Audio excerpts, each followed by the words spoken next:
सभी को नमस्कार। बहुत दिनों बाद वापिस आपसे जुड़ने का मौका मिल रहा है। कुछ स्वास्थ्य खराब होने की वजह से मैं आपके साथ जुड़ा नहीं रहा, तो मैं वापिस आपके सामने आ गया हूँ। Welcome to our YouTube channel Saraswati coaching centre Sulabhganj. मैं ललित मलिक आप सभी का हार्दिक स्वागत करता हूँ। आज से जब इंग्लिश क्लास चल रही है अपनी, और इंग्लिश क्लास में मैं अलग अलग वीडियो आपको लेकर मैं आपको पढ़ा रहा हूँ, तो आज से मैंने कुछ और नया तरीका और अलग विषय के बारे में पढ़ाने की कोशिश की है। तो आज से अपन राजनीतिक विज्ञान क्लास 12 पॉलिटिकल साइंस है, जो क्लास 12 में बहुत जरूरी है। और क्लास 12 नहीं, ये कहीं भी कंपटीशन एग्जाम हो या कहीं भी हो, वहां इससे रिलेटेड आपके एग्जाम में प्रश्न मिलते हैं डायरेक्ट। तो राजनीतिक विज्ञान का अपन कर रहे हैं क्विक रिवीजन, एग्जाम से पहले एक रिवीजन कर रहे हैं, और जो इंपॉर्टेंट लगेगा वो आपके सामने मैं लेके आऊंगा। तो देखिए, इस जो राजनीतिक विज्ञान स्टार्ट कर रहे हैं उसका फर्स्ट लेसन है, वो तो कट गया है शीट युद्ध। इसी का सेकंड लेसन है, वो है दो ध्रुवीयता का अंत। ठीक है ना, ये स्टार्ट करेंगे। इसमें आपको जानना है कि सबसे पहले एग्जाम में प्रश्न कैसा आएगा। तो देखिए, एक तो वस्तुनिष्ठ आएगा, ऑब्जेक्टिव प्रश्न एक आएगा, एक वस्तुनिष्ठ प्रश्न आएगा 1 नंबर का। उसके बाद में एक आएगा अति लघुतात्मक प्रश्न, अति लघुतात्मक प्रश्न एक आएगा 1 नंबर का, और एक आएगा 4 नंबर का जो आपका बड़ा प्रश्न होता है, जिसको 200 शब्दों में लिखना पड़ता है, लिंगात्मक प्रश्न, वो आपका एक प्रश्न आएगा 4 नंबर का। इसका मतलब ये लेसन आपके लिए यहां से आपके 3 प्रश्न मिलेंगे एग्जाम में, बोर्ड एग्जाम में 6 नंबर के। तो इंपॉर्टेंट लेसन है, बहुत समझना है, एंड तक जुड़े रहना, लास्ट तक आप वीडियो देखें, आपको पूरा लेसन समझ में आएगा, और जो इंपॉर्टेंट होगा एग्जाम की दृष्टि से वही आपके सामने मैं आपको पढ़ाऊंगा। तो देखिए, दो ध्रुवीयता का अंत, पहले इससे पहले आपको थोड़ा हिस्ट्री के बारे में पता होना चाहिए। इसकी हिस्ट्री क्या है कि भाई दो ध्रुवीय है, तो ये दो ध्रुवीय कैसे बने, क्या होगा इसमें। तो आपने सुना होगा शीत युद्ध, शीत युद्ध आपने सुना होगा। शीत युद्ध क्या था ये आपको पहले समझना है। तो देखिए, विश्व में आपको महाशक्ति बनने के लिए या विश्व स्तर पर एक देश को दूसरे देश से आगे निकलने के लिए एक होड़ा-होड़ी होती है, एक आगे निकलने एक मंच होता है कि भाई मैं इससे ताकतवर हूं, मैं इससे शक्तिशाली हूं। तो ऐसे ही विश्व स्तर पर ये काम हो रहा था, और ये काम कब हो रहा था, जब द्वितीय विश्व युद्ध 1939 से 1945 के आसपास में ये युद्ध चल रहा था। उसी में ही उसके बाद में इसका ज्यादा प्रभाव देखने को मिलता है। तो कैसे कि भाई विश्व स्तर पर जब आपको महाशक्ति बनने के लिए दूसरे देश से आपको एक मुकाबला होता है, एक होड़ा-होड़ी होती है, ऐसे में आपका ये आया है। तो इसमें अमेरिका है, संयुक्त राज्य अमेरिका यूएसए, और एक तरफ था सोवियत संघ, जो भी वर्तमान में रूस का उत्तराधिकारी है। तो सोवियत संघ और अमेरिका दोनों के बीच में एक महाशक्ति बनने के लिए मैं ताकतवर, विश्व स्तर पर मैं ताकतवर हूं, और इस मैं इस ताकतवर शक्तिशाली के रूप में आगे बढ़ने के लिए दोनों के बीच में एक तनाव आया। क्या आया? तनाव। और तनाव ऐसा था कि भाई वो शीत युद्ध में बदल गया, यानी वास्तव में युद्ध नहीं कर रहे हैं। शीत युद्ध का मतलब यही है, शीत युद्ध का मतलब ठंडा युद्ध नहीं।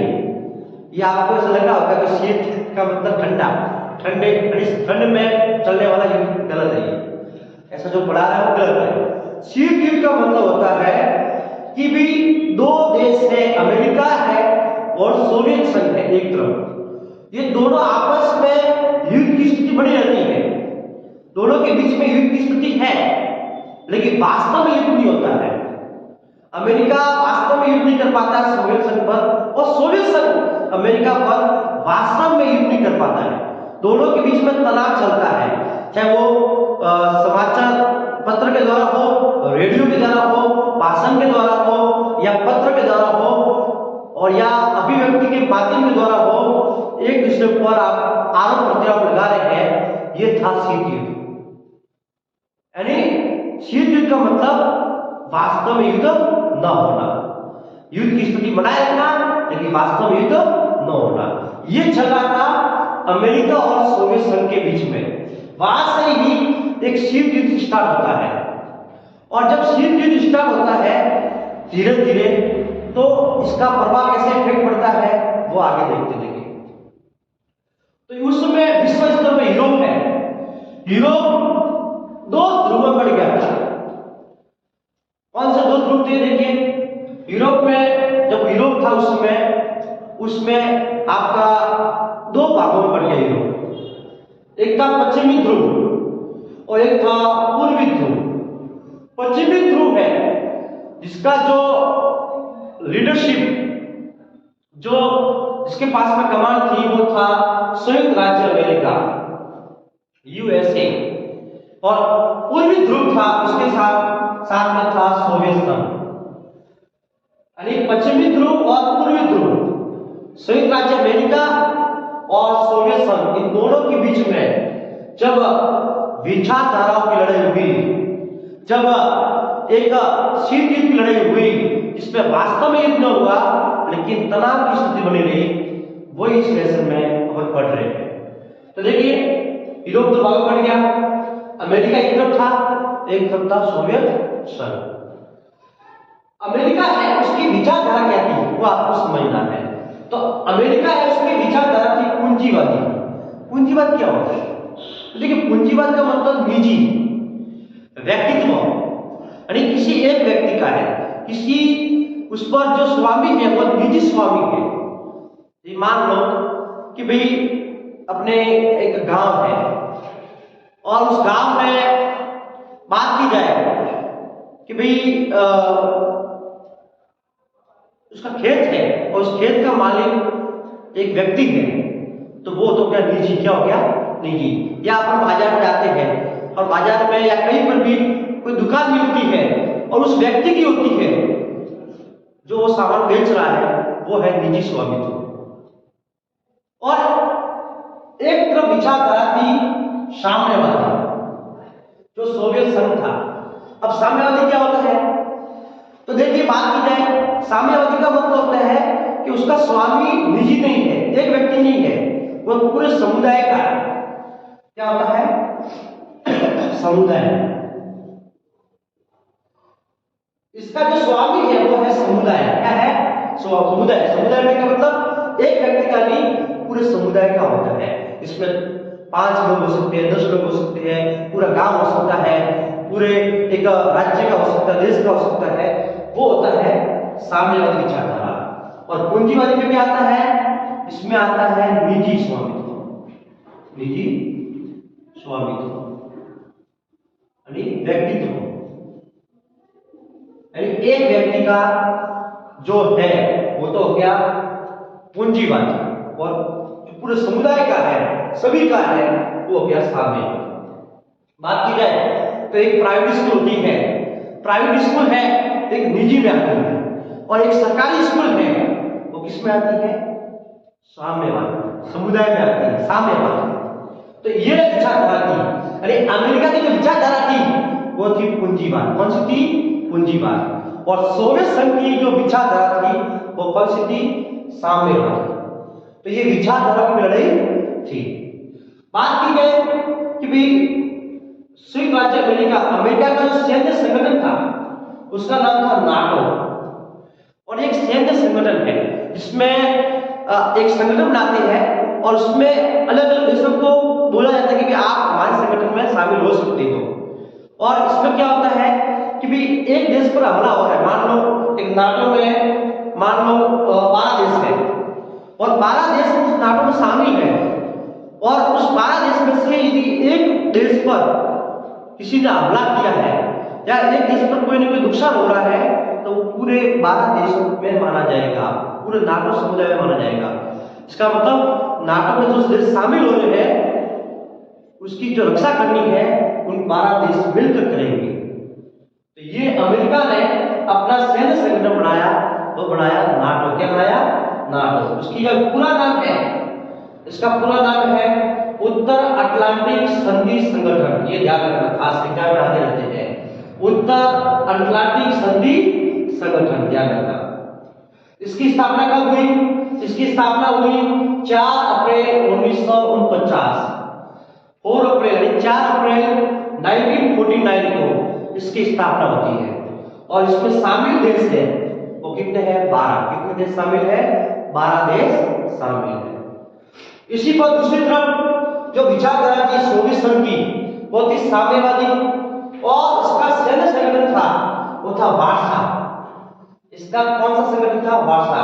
पहले मान लो इसने स्थापना की अपने संगठन की, तो भी सोवियत संघ ने बोला कि मैं पीछे हटने वाला नहीं हूं, जैसा आप करोगे वैसा मैं भी करूंगा।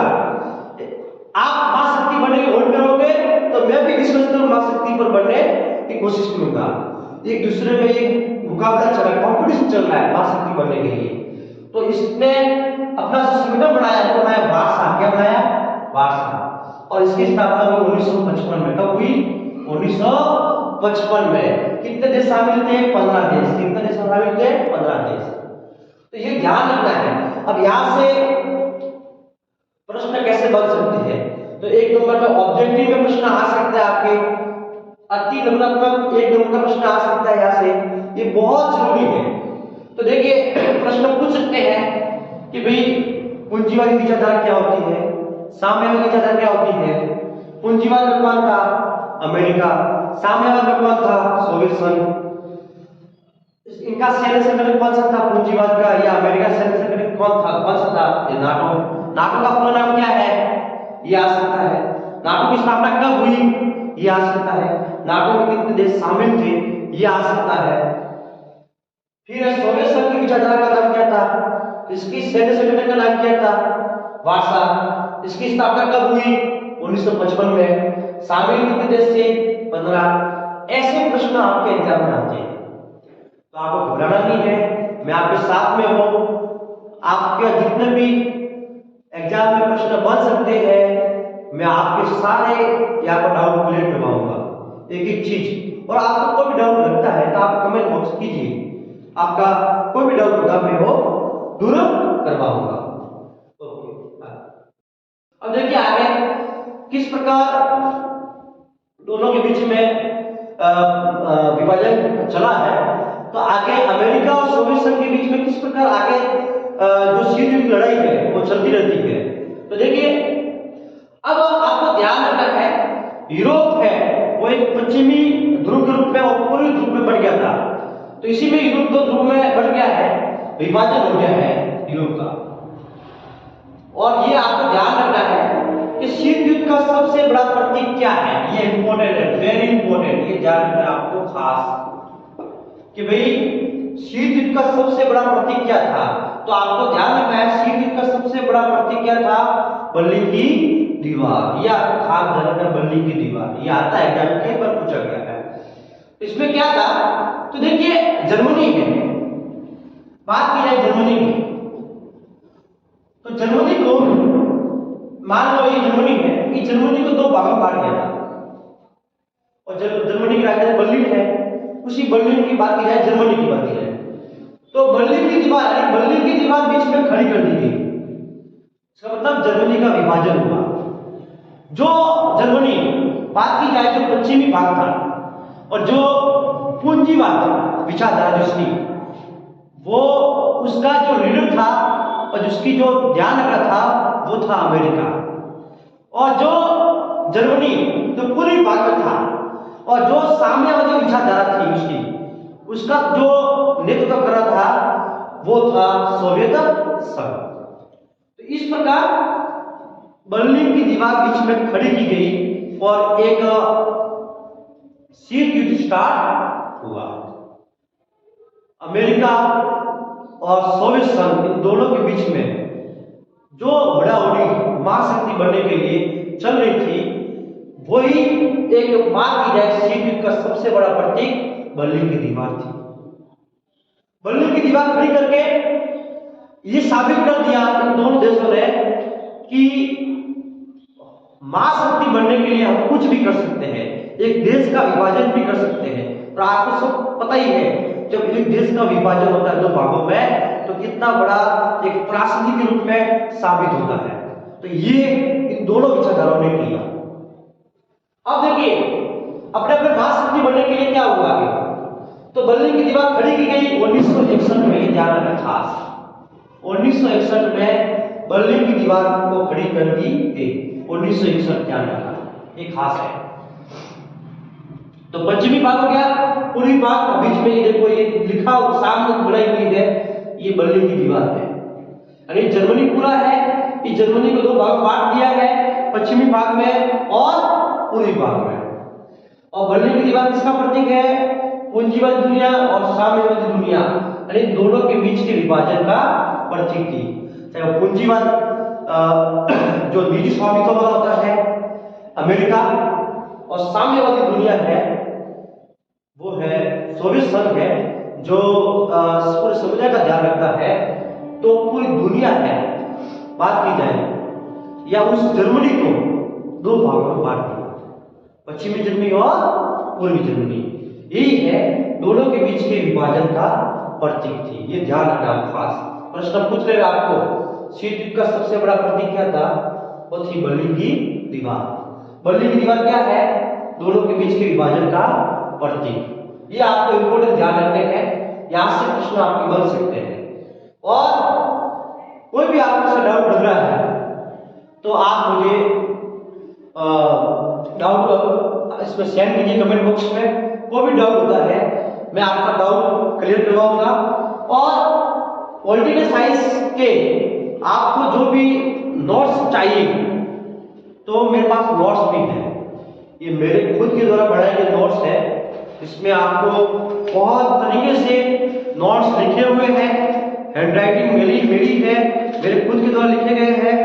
और इसमें आपको कोई भी डाउट लगता है आप इस नोट्स के माध्यम से क्लियर कर सकते हैं। मेरे खुद के द्वारा आप प्रत्येक जुड़ सकते हैं।